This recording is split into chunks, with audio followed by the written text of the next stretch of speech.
لیکن ابھی جو سوچا جا رہا ہے, جو بات ہو رہی ہے, شاید اس کے اوپر جو ہے نا ان کی نظر پڑی ہوئی ہے. جب تک اس پہ تمام اکائیاں متفق نہ ہوں اس وقت تک جو نا کوئی فیصلہ اس ملک کے مفاد میں نہیں ہے. 18ویں ترمیم میں کوئی ترمیم لانا چاہتے ہیں تو یہ کسی صورت میں ہمیں قابل قبول نہیں ہوگا. NFC ایوارڈ ہو گیا, صوبوں یہ بھی بات ہو رہی ہے کہ زیادہ صوبے بنائے جا رہے ہیں. جب تک اس پہ کنسنسس نہ ہو یہ اس لحاظ سے قابل عمل نہیں ہوگا. اس ملک میں جن ایشوز کو لے کر 28 کانسٹیٹیوشنل امینڈمنٹ پرپوز کی جا رہی ہے اور جس کی چہم گوئیاں ہو رہی ہیں, 28ویں ترمیم کے جو خط و خال جن کے بارے میں وزراء گفتگو کر رہے ہیں, اگر وہ اسی طرح سامنے آتے ہیں تو یہ فیڈریشن کے ساتھ کھیلنے کے مترادف ہوگا.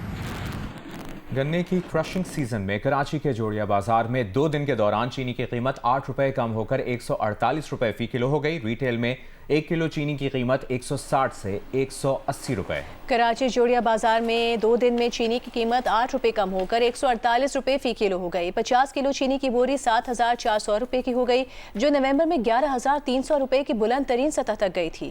ایک مہینے میں 50 کلو چینی کی بوری 2,900 روپے سستی ہوئی ہے. کلو چینی کا بھاؤ 58 روپے کم ہوا ہے. جوڑیا بازار کا عمومی دھیان چینی کے بھاؤ مزید کم ہونے کا ہے.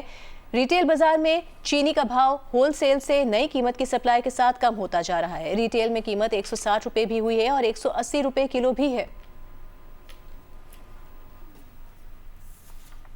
اسپیکر بلوچستان اسمبلی نے بلوچستان لیگز پر سردار عبدالرحمان کھیتران کی سربراہی میں کمیٹی بنانے کا اعلان کیا ہے. National cyber crime investigation agency کے ریجنل ہیڈ کو طلب کر لیا گیا. اسپیکر بلوچستان اسمبلی نے کہا کہ جن ارکان کی کردار کشی کی گئی وہ کمیٹی میں شامل ہوں گے. وزیر اعلیٰ بلوچستان نے کہا کہ شروع دن سے کہہ رہے ہیں کہ سوشل میڈیا بے لگام ہو گیا ہے. سوشل میڈیا کو لگام دینے کے لیے قانون بنانا ہوگا. سردار عبدالرحمان کھیتران کے خلاف پوسٹ کرنے والے نے اصل نمبر سے پوسٹ کی, 2-3 کو مثال بنایا تو آئندہ کوئی کردار کشی نہیں کرے گا. اسمبلی اجلاس میں قائد حزب اختلاف میر یونس عزیز زہری نے کہا سوشل میڈیا پر بلوچستان لیگز کے نام سے MPAs اور وزراء کو بدنام کیا جا رہا ہے. متعلقہ شخص پر سائبر کرائم میں کیس کیا جائے. صوبائی وزیر عبدالرحمان کھیتران نے کہا کہ بلوچستان لیگز کے تانے بانے جہاں جا رہے ہیں ہمیں پتہ ہے, اعلیٰ سطح کمیشن بنا کر بلوچستان لیگز کی تحقیقات کرائی جائیں.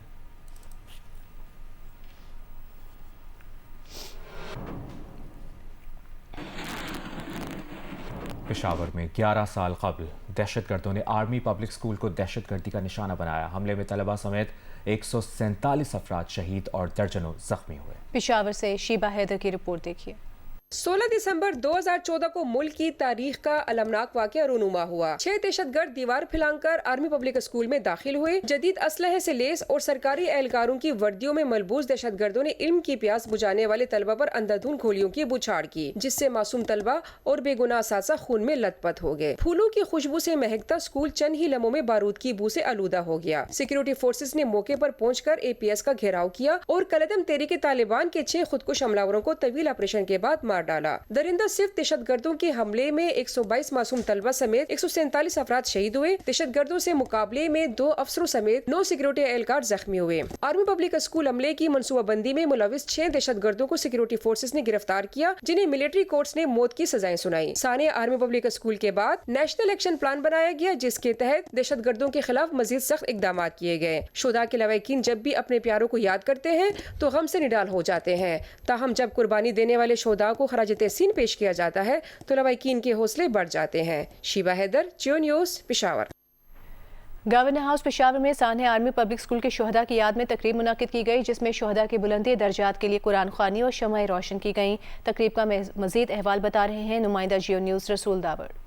پشاور میں 16 دسمبر 2014 کو ایک ناخوشگوار واقعہ رونما ہوا تھا اور ایک سانحہ ہوا تھا, قومی سانحہ تھا. اس سانحے میں ہمارے 100 سے زیادہ بچے جو تھے وہ شہید ہو چکے تھے. آج اس حوالے سے یہاں پہ گورنر ہاؤس خیبر پختونخوا پشاور میں ایک تقریب کا انعقاد کیا گیا ہے. لوگ آ رہے ہیں, پھول رکھ رہے ہیں اور اس کو خراج عقیدت پیش کر رہے ہیں ان بچوں کو, اور ساتھ ساتھ یہاں پہ ان بچوں کی درجات بلندی کے لیے قرآن خوانی کا بھی اہتمام کیا گیا. گورنر خیبر پختونخوا فیصل کریم کنڈی نے اس میں شرکت کیا اور اس کے علاوہ دیگر علماء کرام بھی اس میں شریک تھے. علاقے کے لوگ بھی آئے ہوئے تھے. گورنر ہاؤس میں یہ تقریب منعقد کیا گیا تھا اس سانحے کی یاد میں ان بچوں کی شہادتوں کی قبولیت کے لیے. دعا گو تھے. جی سانحہ آرمی پبلک اسکول پشاور کے شہداء کو قوم اشکبار آنکھوں سے یاد کرتی ہے۔ کرک کے ایک اسکول میں شہداء کی یاد میں پروقار تقریب کا انعقاد کیا گیا۔ تفصیل بتا رہے ہیں کرک سے ابرار خٹک۔ جی بالکل، اس وقت میں کرک کے ایک اسکول میں موجود ہوں جہاں پر 16 دسمبر کے حوالے سے ایک تقریب منعقد کی گئی ہے۔ یہ تقریب سانحہ آرمی پبلک اسکول پشاور کے ان معصوم بچوں کی یاد میں منعقد کی گئی ہے جنہوں نے 16 دسمبر 2014 کو اپنے جانوں کا نذرانہ پیش کیا۔ اس سانحہ کو آج بھی پوری قوم افسوس اور دکھ کے ساتھ یاد کرتی ہے۔ اس حرکت سے ہمارے حوصلے پست نہیں ہوئے بلکہ اور بلند ہو گئے، اور ہم آج بھی ان شہیدوں کے خاندانوں کے ساتھ کڑے ہیں اور ہمیشہ کڑے رہیں گے۔ اس پروگرام کے انعقاد کی یہی تھا کہ جو ہمارے شہداء ہیں ان کو ہمیں خراج عقیدت پیش کرنی تھی۔ جو ہمارے اے پی ایس کے شہداء ہیں ہم انہیں خراج تحسین پیش کرتے ہیں، خراج عقیدت پیش کرتے ہیں، اور یہ عہد کرتے ہیں آج کے دن کہ ان کی یہ قربانیاں انشاءاللہ رائیگاں نہیں جائیں گی۔ یہ تقریب ایک یاد نہیں بلکہ ہماری عزم، اتحاد اور قربانیوں کی گواہی ہے۔ سانحہ آرمی پبلک اسکول پشاور ہمیں یہ سبق دیتا ہے کہ تعلیم کے دشمن ہمارے حوصلے کبھی پست نہیں کر سکتے۔ جی پیپلز پارٹی کے نائب صدر سینیٹر شیری رحمان کا کہنا ہے کہ سانحہ اے پی ایس کو 11 برس بیت گئے، آج بھی ہمارے زخم تازہ ہیں۔ 16 دسمبر کو سفاک دشمن نے ہمارے دلوں پر کاری ضرب لگائی۔ شہید ہونے والے بچوں اور اساتذہ کی قربانیوں کو ہمیشہ یاد رکھا جائے گا۔ بچوں کا خون رائیگاں نہیں جائے گا۔ آخری دہشت گرد کے خاتمے تک دہشت گردی کے خلاف جنگ جاری رہے گی۔ ہم نہ تو شہداء کو بھولیں گے اور نہ اس سانحے کو۔ ہم دہشت گردی کے متاثرہ خاندانوں کے ساتھ کھڑے ہیں۔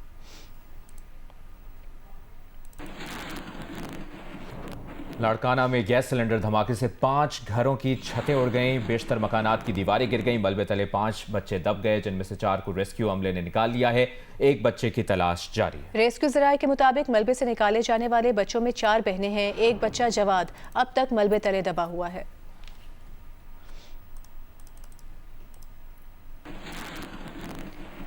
وفاقی وزیر صحت مصطفیٰ کمال کی زیر صدارت inter ministerial health and population council اور UHC کنٹری پلیٹ فارم کا اجلاس ہوا۔ شرکاء نے اتفاق کیا کہ صحت اور آبادی کے شعبوں میں پالیسی سطح کے فیصلوں اور عملی اقدامات کے درمیان رابطہ مزید مؤثر بنانے کی ضرورت ہے۔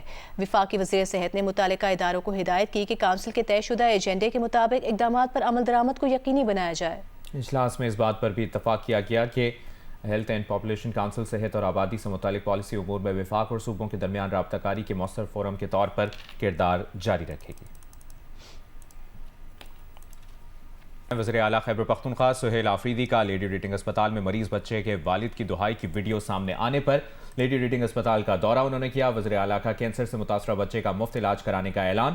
واقعے کے ذمہ داروں کے خلاف کارروائی کی ہدایت کرتے ہوئے کہا کہ علاج میں غفلت ہرگز برداشت نہیں کی جائے گی۔ بچے کے والد کا کہنا تھا کہ بچے کو علاج کے لیے شب قدر سے تشویشناک حالت میں لیڈی ریڈنگ اسپتال لایا گیا، اسے کبھی ایک اسپتال اور کبھی دوسرے اسپتال بھیجا گیا۔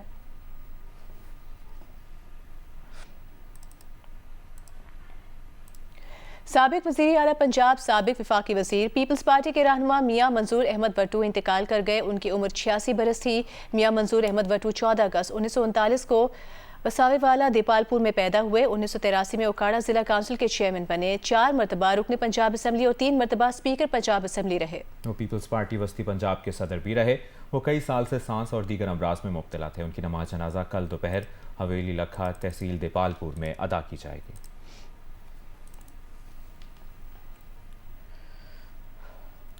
ابھی آپ کو بتائیں، وفاقی وزیر امور جموں کشمیر انجینئر امیر مقام نے کہا ہے کہ آزاد کشمیر اور GB کے عوام پاکستان کے سپاہی ہیں۔ ہماری عوام پاک فوج کے ساتھ شانہ بشانہ کھڑی ہے۔ NFC ایوارڈ میں بھی کشمیر کو شامل کیا جائے گا۔ کوٹلی میں بھی دانش اسکول جلد تعمیر ہوں گے۔ کوٹلی آزاد کشمیر میں وفاقی وزیر انجینئر امیر مقام نے کوٹلی کا دورہ کیا۔ امیر مقام نے Kotli university of management sciences میں تقریب تقسیم لیپ ٹاپ میں شرکت کی اور یونیورسٹی آف کوٹلی میں 385 طلبہ و طالبات میں لیپ ٹاپ تقسیم کیے۔ امیر مقام کا کہنا تھا کہ جموں کشمیر میں وزیر اعظم پاکستان کی جانب سے طلبہ کو ہر سہولت دی جائے گی۔